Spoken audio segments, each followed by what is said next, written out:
In today's video, we are going to talk about the change in interest rates and the One Big Beautiful Bill Act. My name's Joe Conroy, and joining me today is Steve Maxwell from Harford Retirement Planners. We hope you're doing well.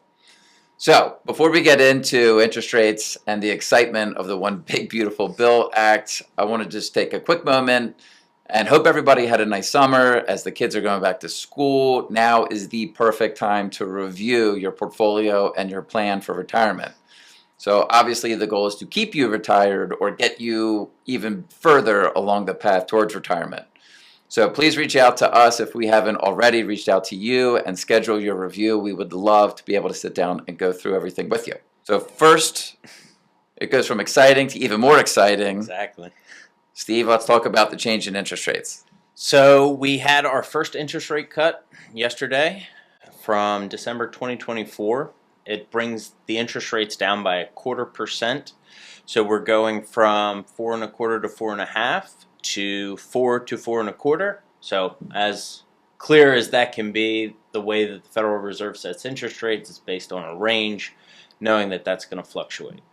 What does that actually mean? So the interest rates that the Federal Reserve set are what's called the overnight lending rate. So this is the rate that banks lend money to one another. What does that actually mean for you, and how does it impact potentially some of your accounts or things you're doing financially? The biggest one that we see is money that's in money market or high yield savings accounts right now, or even your traditional savings accounts, are going to be impacted by these changes. Basically what happens is, as interest rates go down, the rate of return on the interest within those accounts will also start to go down. So we've already started to see it in the high yield accounts, the rate of return starting to decrease in those accounts. So something to think about for our clients is, okay, I've had money sitting in these high interest rate accounts and it's been great while interest rates are high. What does that mean going forward? Well, we don't think there's any need to make changes immediately. Interest rates aren't coming down significantly. It's just that 0.25%. But from a longer term perspective, we do want to start the conversation of, okay, is this money still best suited for these types of accounts? Or could we start to think about how is it more productive elsewhere? So that's one big thing to consider with decreasing interest rates. The other is mortgage rates. So we've seen mortgage rates are now they're kind of floating around what is a 3-year low, a little bit over the 6% on a 30-year traditional mortgage. Why does this matter? Well, people who are thinking about purchasing a home, obviously interest rates impact that buying decision, or people thinking about refinancing a home. So what we learned from the Federal Reserve yesterday when they gave their commentary on the interest rate decreases, yes, this is the first of what they hope to be a few future more interest rate decreases. So we don't have an absolute on the timing of that. There's some context to believe that maybe we have a couple more this year as well as a couple more through 2027. What's really going to impact that is two things. One is unemployment and one is inflation.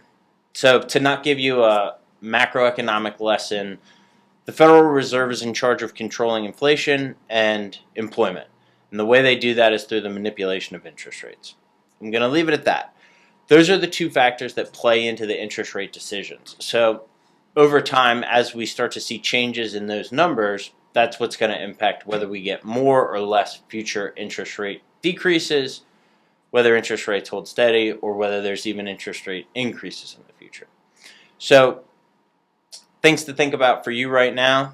Do I have a lot of money in a high yield savings account or in a savings account? If I do, what is the current interest rate on that account? And has it changed, and will it be changing in the future? If I own a home and I plan to refinance, is this a good time to refinance my mortgage? That's something you can talk to your mortgage professional about. You can obviously have a conversation with us, and we'd be happy to give you context from our perspective. Or if I'm buying a home, is this a better time to buy a home now that interest rates seem to be on the downward trajectory? So just a couple things to think about with interest rates. Again, kind of a developing situation. It's been very restrictive this year, kind of seeing how inflation plays out, but we did get our first decrease yesterday, so we thought it was relevant to talk about and just make sure that if you do have any of those factors I talked about, is it worth re-reviewing everything that's impacted by these, and then again having a conversation with us? We'd be happy to give you more context and perspective and kind of what we think is most appropriate for your situation going forward. Steve, you know what I think is interesting is in the real estate world, back as interest rates were skyrocketing, realtors were saying, marry the house and date the rate. Mm-hmm. So if you married the house and you're dating the rate, then now might be the time where you reevaluate that situation and see if it benefits you to do the refinance. Right, exactly. And this is just an observation or maybe an airing of grievance. It's frustrating personally, and I see it through other clients where interest rates are dropping, everyone gets excited, but the first thing it hits is your savings rates, those high yield savings. Right. The lower rates don't really bleed into the lending side until a little further on.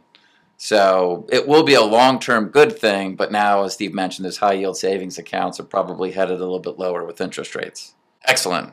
We're going to switch gears to a very exciting topic, which is the One Big Beautiful Bill Act, or OBBBA. I haven't heard anybody call it this, so I might be the first. ABBA. All right, we're going to go away from that. There's probably a reason no one has said that. So the One Big Beautiful Bill Act has many, many different changes. As the name suggests, it is big.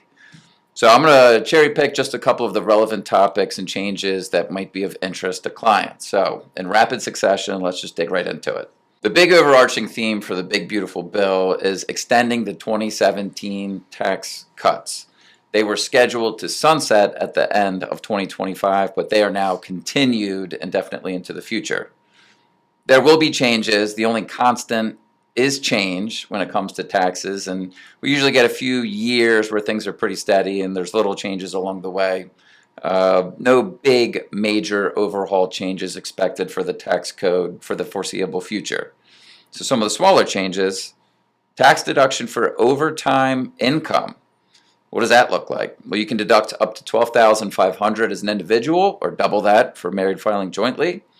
Unqualified overtime pay starting January 1st, 2025. So this year will be the first year you could deduct some of your overtime pay.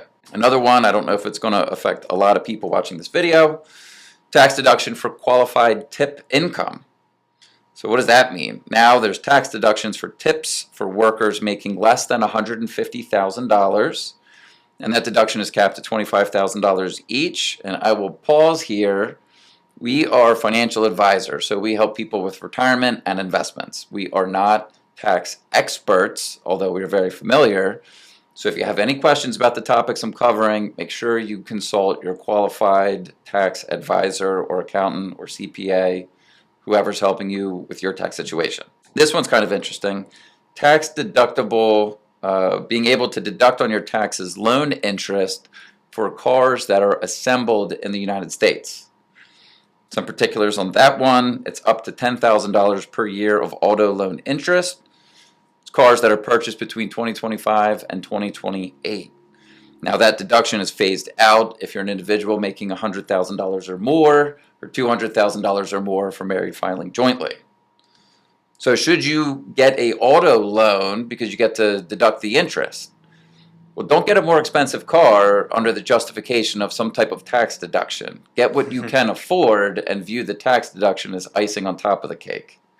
If you have any questions about purchasing cars, we're very familiar with the process. We've helped many clients through it, so feel free to reach out to us.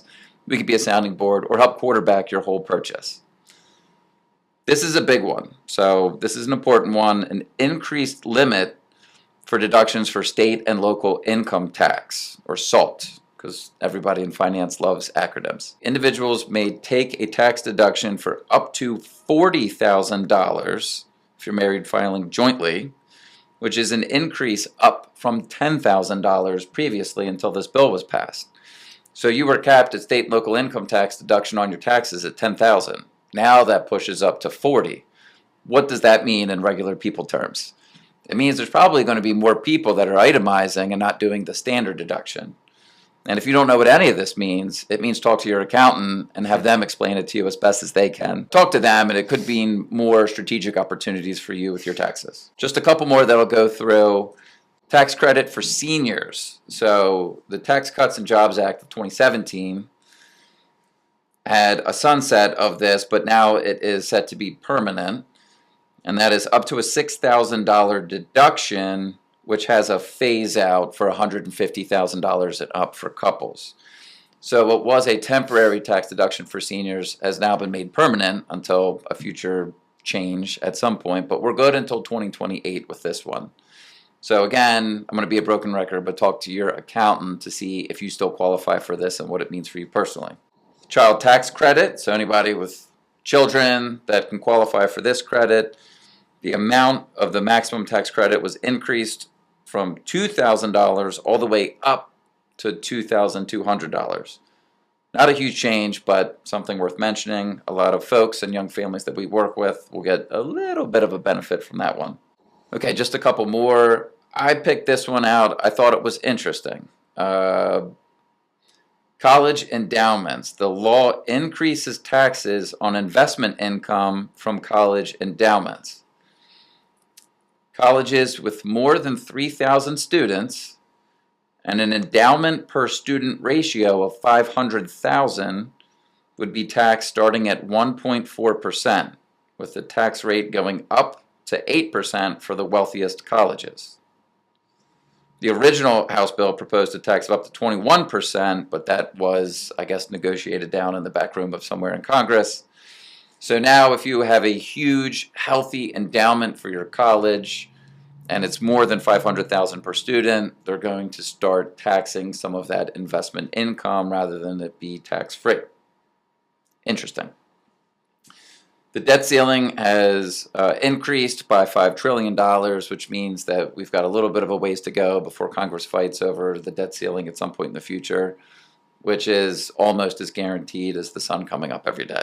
Last change that I'm going to mention, it probably won't affect many people watching this video, but the estate tax, gift tax exemption, right now it's $13.99 million, and that is set to increase to $15 million in 2026. What does that even mean? We talk about estate planning, proactive, gifting a lot in conversations. So from a federal tax standpoint, you can gift this year $14 million, next year $15 million without owing a federal gifting or estate tax amount.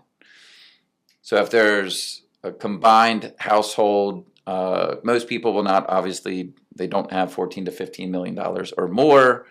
But if you're on that cusp, or if you're really a high earner and you think that that might be your net worth over the future, those are some of the highest limits that I've ever seen in my career. It makes estate planning a little bit easier. But keep in mind, depending on the state where you're watching this video, states have their own estate taxes, something that you should be aware of. If you don't know what any of this means, contact your financial advisor and a qualified estate attorney and create a plan that makes sense for your situation. So, very exciting video topics, interest rates and taxes. If, just as I said earlier in the video, you have any questions about your specific situation, or you want to review your plan, or you want a second opinion, and if you're watching these videos and you think maybe now's the time I'll reach out to Steve, Joe, or Mike, or the fine folks at Harford Retirement Planners, we'd love to hear from you. So I hope you're doing well. Have a great start to the fall, and as always, thank you for watching.